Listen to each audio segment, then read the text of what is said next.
예전 영상에서 언급한 넷플릭스 스토리를 짧게 요약하면 비디오보다 비싼 비디오 연체료에 분노한 리드 헤이스팅스는 우편을 통한 구독형 DVD 대여 서비스인 넷플릭스를 창업합니다.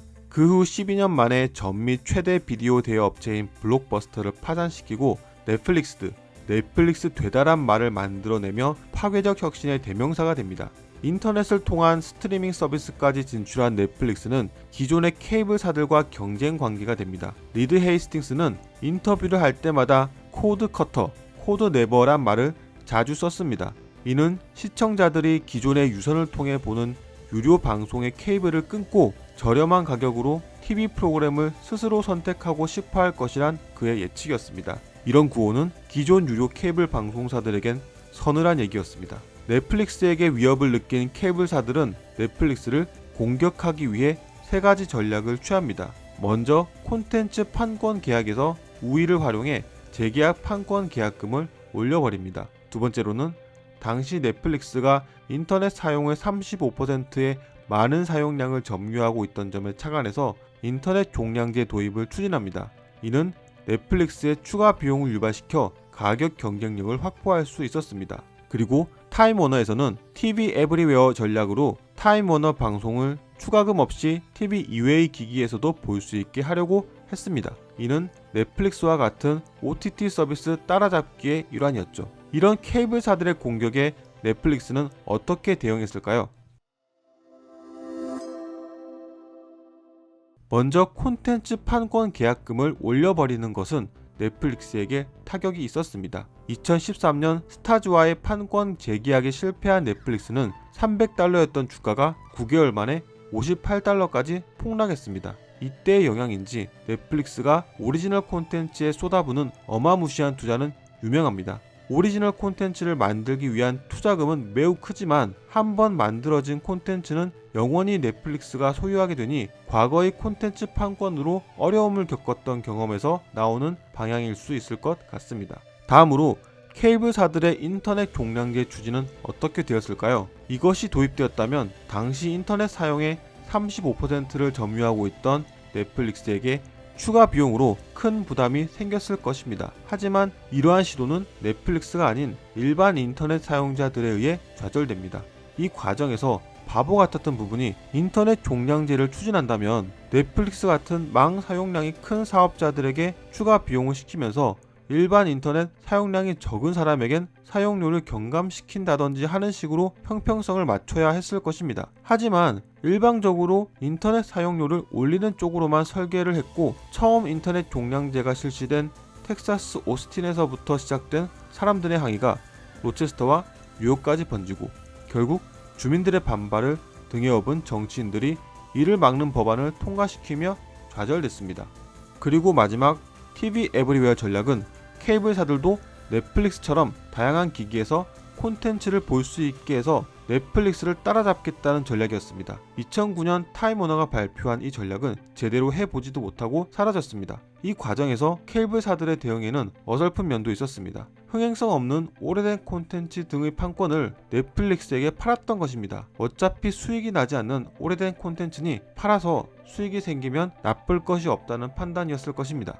하지만 그런 식으로 판매하는 오래된 콘텐츠들이 떨어지자 최근의 콘텐츠들도 팔기 시작했고 그러는 동안 넷플릭스의 덩치는 계속 커져갔습니다.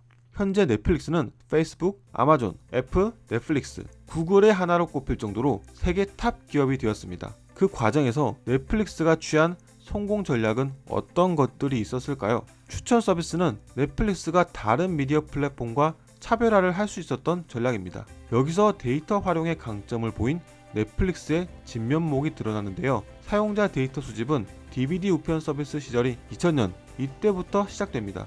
600만 명 고객의 콘텐츠 선호 패턴을 지속적으로 분석한 자료를 축적시켰습니다. 외부의 아이디어를 적극적으로 수용한 것도 놀랍습니다. 개발자 대회인 넷플릭스 프라이즈를 개최해 추천 시스템인 시네매치의 정확성을 높였습니다. 2006년부터 3년간 열린 이 대회에선 186개국에서 4만 개 이상의 팀이 참여했습니다. 그들의 아이디어로 추천 시스템의 정확도를 10%나 올렸습니다. 넷플릭스의 데이터 활용 능력은 증가하는 콘텐츠들 속에서 선택이 힘들어지는 발견의 병목에 대한 대안으로 작용했습니다. 넷플릭스는 영화 장르를 세분화해서 76,897개로 분류했다고 합니다. 액션, 코미디, 호러 등의 전통적인 장르뿐 아니라 어느 지역의 영화, 배경, 누가 만들었고 무엇에 관한 내용이며 타겟 연령대의 식으로 가령 고양이에 관한 폭력적인 스릴러, 8에서 12세 대상 같은 구체적인 장르로도 구분했습니다.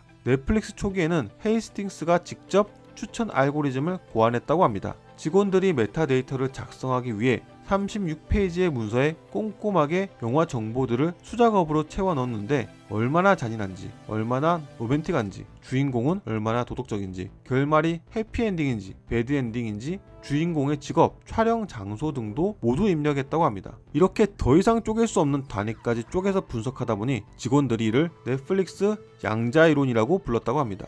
물론 넷플릭스의 추천 시스템의 많은 부분은 기밀사항으로 알려지지 않고 있다고 합니다. 과거 스타즈와 판권 재계약 실패 경험도 있었고 파라마운트 MGM의 스트리밍 콘텐츠 판매 권리를 가지고 있던 에픽스 채널과의 콘텐츠 계약이 끝나가면서 넷플릭스는 결국 독자적인 콘텐츠가 없으면 자신들의 장래가 밝지 않다는 것을 알고 있었습니다. 그래서 넷플릭스 오리지널 콘텐츠 제작에 투자하기 시작했고 첫 넷플릭스 오리지널 콘텐츠인 하우스 오브 카드는 대성공을 거둡니다. 하우스 오브 카드의 성공 뒤에 있는 넷플릭스의 데이터 분석 능력은 전설같이 전해집니다. 하우스 오브 카드의 제작비는 1억 달러였는데 이는 동일한 주제의 콘텐츠 구매 비용과 예상 수익을 분석해서 책정한 금액입니다. 넷플릭스는 BBC의 원작인 하우스 오브 카드의 판권을 구매한 뒤 시청자들의 성향을 분석했습니다. 시청자들의 재생 기록, 평가, 검색 정보, 위치 정보, 기기 정보도 분석했습니다. 심지어는 어디서 정지시키고 되감기를 하는지 모두 분석했습니다. 영상의 색깔 톤이나 음량도 분석합니다. 이런 분석 결과 BBC 원작을 본 사람들은 데이비드 핀처 감독과 배우 케빈 스페이시를 좋아한다는 사실을 확인했습니다. 넷플릭스는 이 둘을 연출과 주연 배우로 전면에 내세웁니다.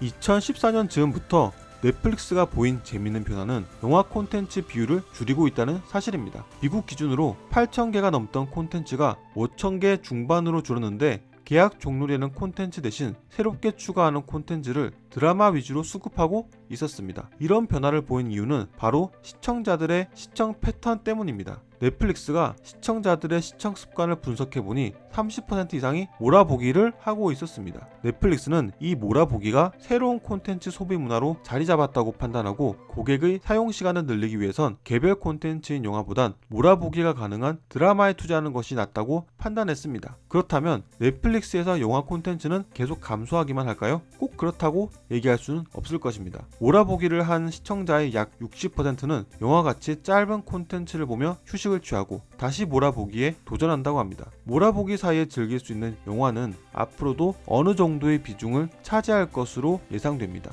최근 팬데믹 상황으로 사람들은 집 밖에 잘 나오지 못하게 되었습니다. 락다운되거나 격리 상황에 있는 사람들은 집에서 무지하게 지루한 시간들을 보내고 있습니다. 그래서 최근 넷플릭스에 대한 소식들은 대부분의 기업들이 힘든 와중에도 성장을 이루고 있는 것 같습니다. 한 증권사 리포트를 참조하면 최근 넷플릭스의 대항마로 뛰어든 디즈니 플러스보다 훨씬 높은 구글 검색 지수를 기록했습니다. 그리고 모두가 알다시피 대부분의 스포츠 경기들이 취소 및 연기 그리고 올림픽 연기로 사람들은 넷플릭스에 더 관심을 갖게 될 것으로 예상하고 있었습니다. 그리고 과거 영화계와 갈등을 빚었던 때를 생각하면 지금 팬데믹 상황으로 영화관 상영이 불투명해지므로 여러 영화들은 영화관 개봉을 포기하고 넷플릭스로 제공되면서 콘텐츠 전달자로서의 지위도 더 강화되는 듯합니다. 그리고 최근 넷플릭스의 가장 위험한 대항마로 여겨졌던 디즈니는 사실 팬데믹 상황으로 가장 큰 타격을 입은 기업 중에 하나입니다. 디즈니 수익의 큰 부분은 테마파크 및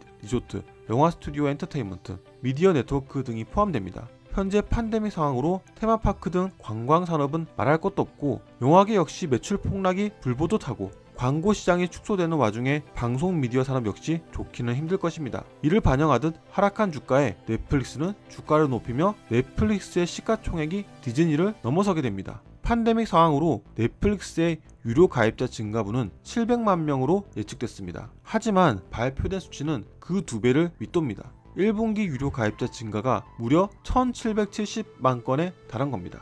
넷플릭스는 이런 성장을 단기적인 현상으로 생각하고 있다고 합니다. 2분기엔 750만 명 정도 구독자 증가를 예상한다고 합니다.